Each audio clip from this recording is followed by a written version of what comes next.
परमपूज्य डॉक्टर बाबासाहेब आंबेडकरांचा, आरक्षणाचे जनक राजर्षी शाहू महाराजांचा, सावित्रीबाई फुलेंचा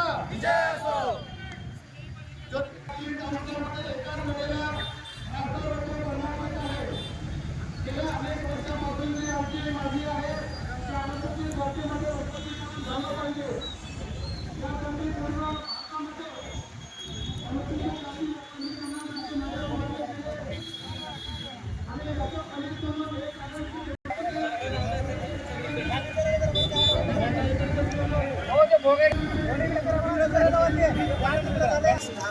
दर्पण न्यूज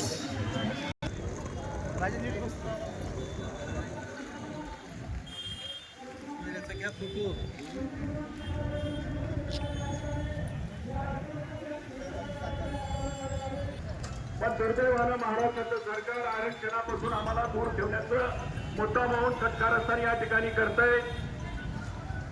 त्याच्यानंतर पंजाबनं केलं, त्याच्यानंतर तेलंगणानं केलं. आमचं ऐकत नसाल.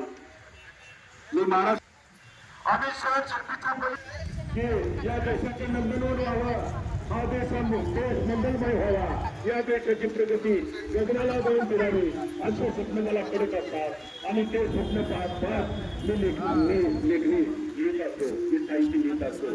पण आता त्याच्या पलीकडे आम्ही घेतो. आता अन्याय सहन करण्याच्या पलीकडे आमच्यामुळे सुखी गेलेली आहे. याकडे लक्षात ठेवा. मी या ठिकाणी जे प्रशासनाच्या सांगितली जाहीरपणानं तुमची जात बघत नाही आम्ही.